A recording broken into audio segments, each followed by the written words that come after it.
Mas esse sistema aqui, ele não aquece sozinho lá, só que ele é feito para, com essa alcinha aqui, ó, você usar dentro do berço aquecido do bebê na sala de parto, ou você botar próximo da incubadora, ou em alguns hospitais a gente vê que o bebê fica no berço aquecido mesmo na UTI.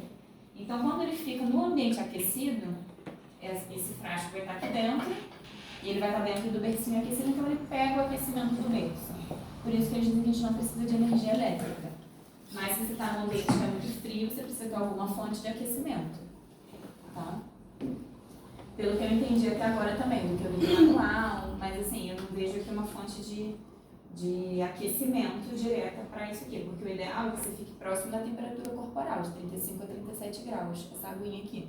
E tinha falta de ser tudo, tirando oxigênio na água, sendo na temperatura ambiente, ele já fica praticamente estável, né? Não fica frio nem quente. É bom, não é?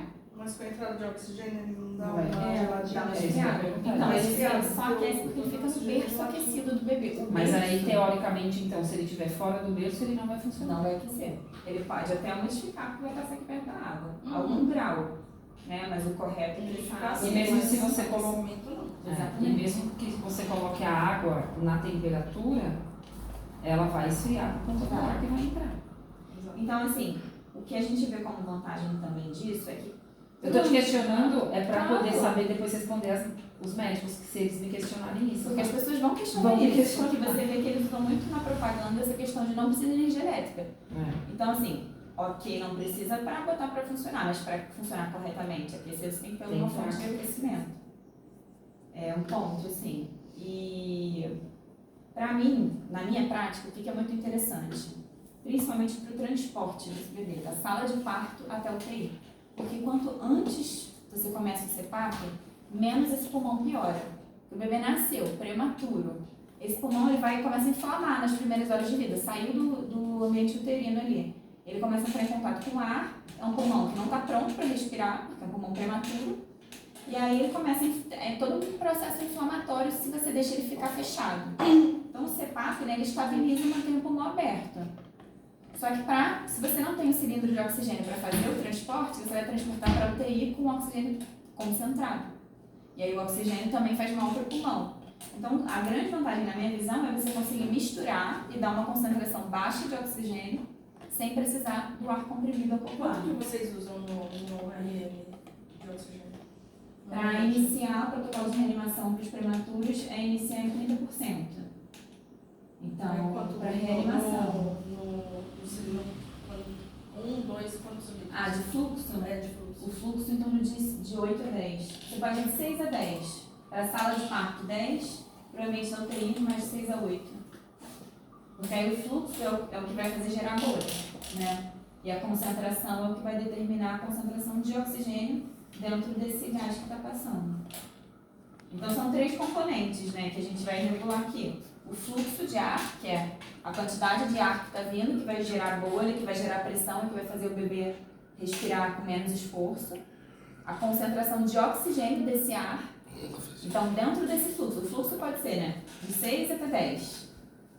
Se você dentro dessa faixa, você tem um fluxo, a velocidade do ar que está passando.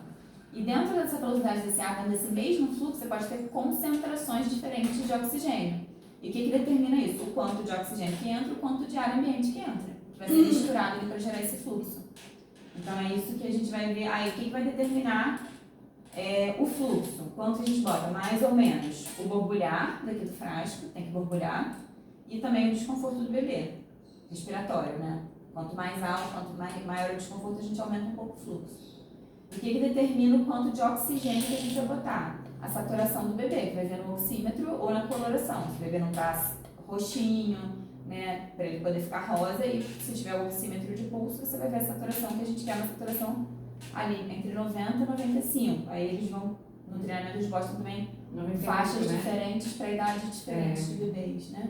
Mas de uma forma geral, 91 a 95 é a faixa que a gente quer, para a gente não ter nem o efeito da falta de oxigênio e nem o efeito do excesso de oxigênio.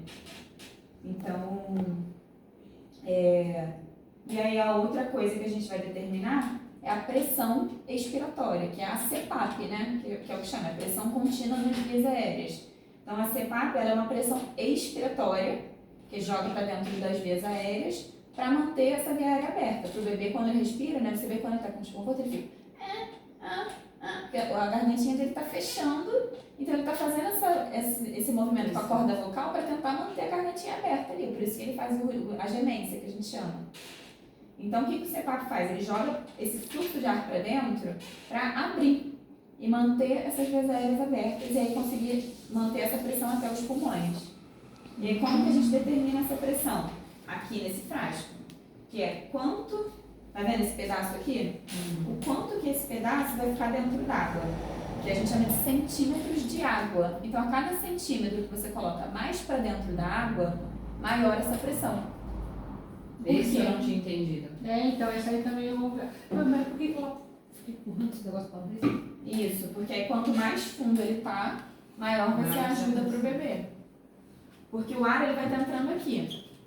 Ele passa, liquidifica e o ar, para gerar pressão, ele está entrando aqui. O que acontece? Quando o ar vem e ele está com a coluna dentro d'água, ele vai precisar sair por onde? Por esses furinhos que tem aqui. Só que para ele sair por esses furinhos, ele tem que vencer a força da água que está ali, impedindo o ar de passar. Certo? Então, quando ele empurra essa água para gerar a bolha, vai gerando uma pressão toda dentro dessa coluna e dentro do sistema até chegar no pulmãozinho do bebê. E aí que a gente consegue ter o efeito da CPAP, né? Que é a pressão contínua nas vias aéreas. Aí vai misturar e vai entrar. Isso. Então ele mistura aqui, umidifica e aquece aqui. Daqui, aí, como é anulador, que a gente às vezes confunde. Daqui, ele vem pro bebê primeiro, pela pronga. Quando ele sai do bebê, é que ele vem para esse frasco aqui. E aí gera pressão. E aí fica um circuito fechado, né? Passando aqui pelas pronguinhas. A pronga, por isso que a pronga também tem que vedar o nariz totalmente, porque o ar ele entra por aqui e sai por aqui. Ele não tem que sair em nenhum local aqui. Entendeu? É um circuito fechado, o ar está o tempo todo passando, de forma contínua. Então ele entra, respira e solta. Volta, Isso. respira e solta. Eu achei que era É um a pulmãozinho. respiração dele que fazia as bolhas dentro do... Não. Tanto que quando a gente liga o sistema e fecha, ele já borbulha. Isso aí tinha Por isso que ficado... ele apertava, por isso que ele apertava aquele negocinho lá eu no lembro, vídeo. então, quando ele apertava, Sabe eu não isso? conseguia entender, mas agora ficou mais claro. E só pra vocês não acharem que, assim, eu falei que é um sistema fechado, só pra não falar besteira pra vocês. Ele não é fechado no sentido de que o ar volta pro início, Ele não. é um sistema- sistema. é, 1, 2, 3, 1, 2, 3. Isso. Tem um quarto que seria o ambiente. É 1, 2, 3, Ele vem do cilindro, mistura, umidifica, bebê, e aí ele vem até aqui, e aqui é o fim do Aqui ele circuito, sai. né? Aqui ele sai e vai pro ar ambiente, esse gás. Agora me fala uma coisa, essa sistemática toda aqui, ó, para UTI, isso é funcional? Eu acho que para as nossas UTIs do Brasil que tem estrutura, não é muito. Não tem tanta vantagem, entendeu? Eu vejo muito mais o potencial do transporte. E da sala de parto também. E hospital menores e menos habilitados. Talvez assim, uma UTI que não tenha recurso Recurso. suficiente, não tem ventilador suficiente, aí sim. Mas como aqui o que você usa de gás mínimo é 30%, e quando você tem os 2 cilindros você consegue ventilar com 21%, ou seja, o mínimo de oxigênio, o melhor é que você, se o bebê só precise de 21%, você usa só 21%, não precisa usar 30%. E outra coisa é isso, a maioria dos bebês fica dentro da incubadora, na UTI, né? Isso aqui você não vai botar dentro da incubadora de forma permanente, você pode até usar durante um transporte, mas no ambiente da UTI você não vai manter isso aqui dentro da incubadora. Para ficar fora, você vai precisar de uma fonte para aquecer também esse gás, que é o que a gente usa o outro sistema. Então, por exemplo, eles estão usando lá na Ucrânia, nos hospitais que estão na linha de frente numa situação de guerra. Claro, super compreensível, vai salvar muitas vidas. Mas para a nossa realidade, que a gente tem sistemas um pouquinho mais complexos e mais avançados, provavelmente da UTI, eu não vejo motivo para substituir pelo VAI. Eu vejo o VAI muito como um potencial de transporte. Até porque, assim, aquela questão que eu falei, para o transporte, você tem que comprar o cilindro de ar comprimido. É muito fácil em qualquer hospital você ter ar comprimido na rede, né, na parede. Mas Sim. o cilindro não. O cilindro não é uma coisa que você não vê com tanta facilidade. Ah, para transportar de um Pra lado para outro é transportar de um ruim. lado pro outro, isso. Aí é o tempo que a criança fica sem o ar ou fica debilitado, né?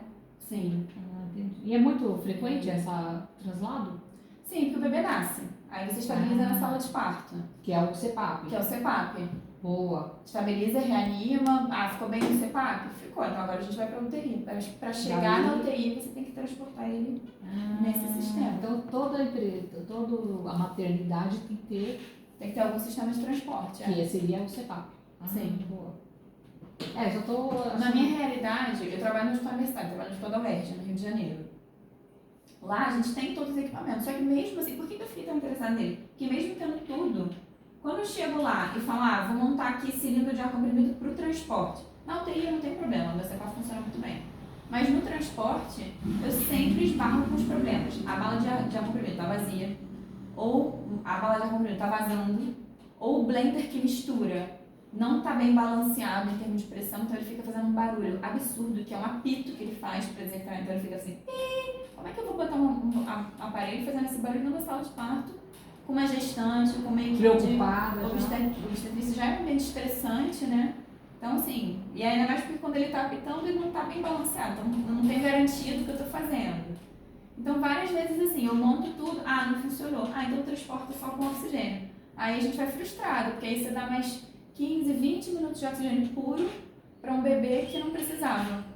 E aí você está só dando um efeito deletério para ele nesse tempo, que às vezes é curto, porque lá no meu hospital, por exemplo, a sala de parto fica perto da UTI. Você tem que subir 3 andares, bota no elevador, sobe, leva uns 20 minutos pra gente subir. Estabilizou. Nossa, bastante, né? Porque assim, é um bebê pequenininho, você não pode andar em bandeira rápido, você não pode chacoalhar muito, tem uma equipe toda, a gente, bebê nasce, você não pode deixar ele esfriar, então normalmente a gente bota, verifica a temperatura, vê se tá tudo certo, é todo assim, checa tudo para transportar bem o bebê. Então a gente leva em torno de uns 20 minutos, para até sair da sala e chegar na UTI. Mas, por exemplo, a sala de cirurgia do meu hospital, ela fica em outro prédio.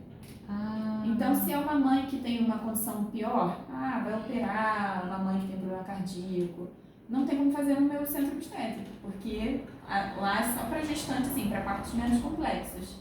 Então, se é aí eu tenho que atravessar todo o hospital, então às vezes leva mais tempo até, sabe? Aí o bebê está recebendo 100% de oxigênio. E pode dar mais problemas do que vantagens. Sim. Então, assim, você tem a vantagem de você salva a vida. Mas que nem você vai usar, vou usar um remédio que vai salvar a minha vida, mas ao mesmo tempo ele vai ter um monte de efeito adverso. Então, o que a gente quer? A gente quer usar o oxigênio na dose correta. E em neonatologia, a gente fala muito da hora dourada, né? A primeira hora de vida é uma hora muito valiosa, é uma hora de ouro. Eu escutei isso lá. Tem um minuto de ouro, vai ser muito falado isso no cronograma de reanimação. Minuto de ouro, que é o primeiro minuto ali, tudo que a gente faz no primeiro minuto de vida. E hoje em dia já tem o conceito da primeira hora, que é a hora dourada, ou a hora de ouro, que é se você tem as melhores práticas nessa primeira hora de vida, esse bebê normalmente tem menos complicação nos primeiros dias de vida. Então ele tem menos risco de ser entubado, ele tem menos risco de precisar de surfactante, ele tem outros riscos que são diminuídos, né? Então são A minha dúvida é assim, até hoje os médicos viveram sem esse equipamento, certo? Sim. Então a ideia é quem é o meu público-alvo que eu vou apresentar esse equipamento. Tem que ser um hospital que precise fazer o transporte. Porque se for um hospital muito estruturado, que ele tem tudo ali à mão, ele não precisa desse equipamento, certo? Certo. Então era essa a ideia que eu queria entender.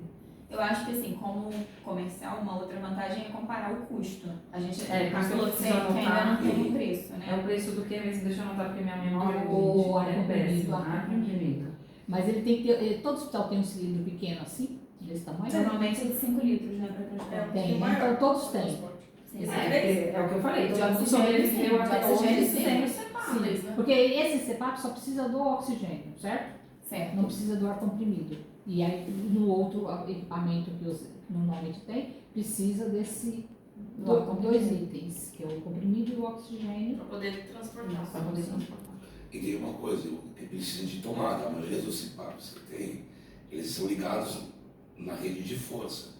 Para transporte, tem algum que tem bateria, Não, você está explicando para elas. A rede de energia, ela é para aquecer o ar. Perfeito. Ela não é para gerar bolha, nem para Perfeito. nada disso. Só se você for usar, tem o CPAP de ventilador, né? Tá, Os tá. ventiladores de transporte perioximado.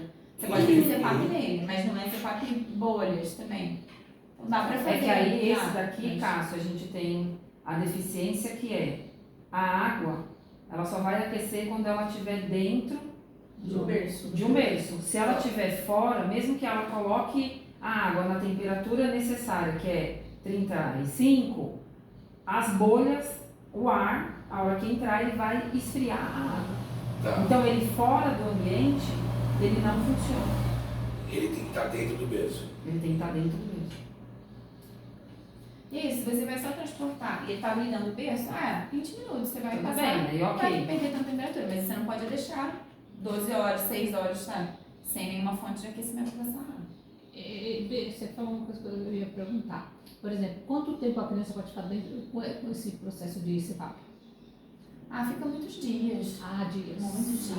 Ah, Às vezes até um mês, assim. ela pode ficar... Direto. Direto. Vai ser bom. A gente só tira pra Limpeza. limpeza, ajeitar, aliviar as narinas um pouquinho, né? Descansar a narina pra não ficar vermelho, aspirar as vias aéreas, né? Tirar a secreção e bota de novo. E a Ela gente pode ficar bastante tempo com esse CPAP? fica. E assim, até para prematuro, a gente tem tido protocolos assim, se o bebê é muito prematuro, a gente só tira o CPAP com 32 semanas de idade gestacional. Então, se ele nasceu com 28 semanas de idade gestacional Meu Deus. e ele ficou bem no CPAP, ele vai ficar no CPAP até 32. Isso é bom. Então, ele fica muito tempo. Porque no se- CPAP, né? Por que eu estou perguntando? Porque se um hospital só tem um CPAP, ela vai precisar de um 2, um 3. Porque um já vai ficar exclusivamente para o bebê. Até Mas chegar- mesmo, isso aí eu acho que é É, tranquilo, uma porque ideia. todos os contatos que tiveram com a gente, nenhum quer um equipamento. É Todos verdade. são acima de 4. Verdade. Entendi. É que aí Eles a estão ideia vendo. agora é, será que eles estão entendendo, né, todo esse processo, essa funcionalidade, como que realmente funciona? Porque eles podem estar com uma ideia de um funcionamento que não é o real, né? Então essa é a minha maior Mas no preocupação. congresso eles tiveram uma palestra sobre isso. O doutor Guilherme Santana, que falou especificamente sobre E você lembra, você participou do congresso, né? Você lembra se ele falou algo relacionado a esse esfriamento dessa água fora do berço? Aquecido? Não, ele não falou, porque ele falou muito rápido, né, na palestra dele, ele mostrou no finalzinho da palestra. E ele falou muito com esse foco do transporte também e da estabilização, que eu tive no Hospital do Guilherme em Montreal, passei um mês lá com ele. Então, o que acontece? Eles são do Quebec, que é um estado enorme do Canadá, que tem áreas hospitais super distantes e tudo mais. O hospital que ele trabalha é um mega hospital, tem tudo, tem a estrutura toda, tem tudo perfeito. Eles não precisam exatamente do traio lá. Só que o que acontece? Nasceu um bebê num vilarejo do Canadá, Aí isso leva. que não tem nada. Aí às vezes não tem CPAP, às vezes não tem nem tubo, sinceramente. Às vezes eles chegam lá com a criança na máscara, transporte de helicóptero é uma loucura. Então, assim, ter um sistema desse num vilarejo desse, que aí vai fazer o quê? Vai botar o bebê no CPAP e vai ficar até o bebê ter condição de ser transportado. E aí, nesse caso, um bercinho aquecido deve ter. Então, eles botam dentro do berço aquecido para manter a água quentinha. Né?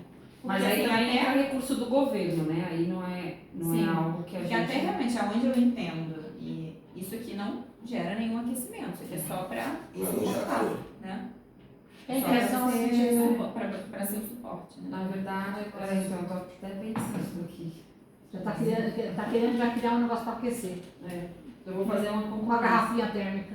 Garrafa interna. Porque se ela tivesse mesmo, né, algo que fosse, que mantesse a temperatura, né, fosse uma garrafinha diferente. Isso é até um ponto que a gente pode até conversar com eles hoje, assim, no treinamento, e confirmar essas informações. Porque de tudo que eu li, eu entendo assim, pelo que eu conversei também com o Thomas. Eu perguntei se cheguei a perguntar isso pra ele também. Não, falhas, todos os equipamentos, tudo tem sempre, né, nada é perfeito. A ideia é que a gente saiba os defeitos antes pra gente criar um argumento para quando a gente estiver com o médico. Eu sei que é difícil, né, porque o médico tem muito mais conhecimento do que eu, do que nós, né, mas a gente precisa ter uma alternativa para isso, né, porque senão isso vai impactar no resultado também.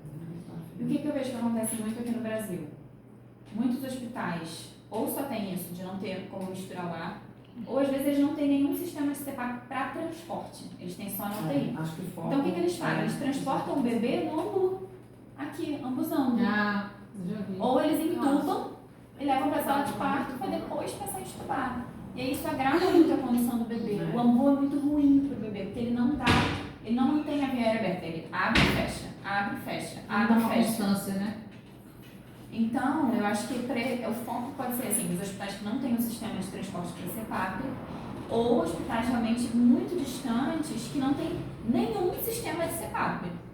Porque esse aqui vai ser o melhor, assim, ele vai salvar a vida. O bebê não vai morrer porque vai ficar sem o gás aquecido. Não vai morrer. É melhor esse do que não ter nada, do que só ter o ambu. Mas em relação, esse é um que tem um sistema de aquecimento, né, mais controlado, o sistema de aquecimento mais controlado é mais Mas, vantajoso. assim, qual é a vantagem? Eu sempre olho assim pelo lado bom. Por exemplo, o que acontece? Esse sistema, ele é rápido processo ali tá, encaixa, vai estar na UTI, vai estar aquecido, se ele ficar muito tempo, os 31 dias ali, naturalmente vai ficar aquecido. E o transporte, mesmo que seja não tão, porque não vai estar gelado, vai estar em temperatura ambiente, tem que estar abaixo, mais quentinho. Mas pelo fato de transportar 20 minutos, também acho que não é o que pega. Então, Sim. assim, pelo fato de não estar aquecido, naquele momento, daqueles 20, até uma hora, depois, naturalmente, vai ficar, porque o neném precisa ficar aquecido. Não só do cobertorzinho, porque ele é recém-nascido, precisa estar na temperatura que era da mãe. Então, assim, eu imagino que a temperatura também não é agravante, porque o tempo que ele ficar, assim, é importante, mas não quer dizer que ele vai ficar sem assim, os 20 minutos, uma hora, que vai prejudicar. Sim, Lembra a com hora de certeza. hora, né? Se é uma coisa transitória, Isso. a gente já teve assim, antes do protocolo de reanimação, se eu tô de novo, antes do protocolo de reanimação, não pedia para aquecer o gás na sala de parto. Essa questão de aquecimento, ela era para UTI.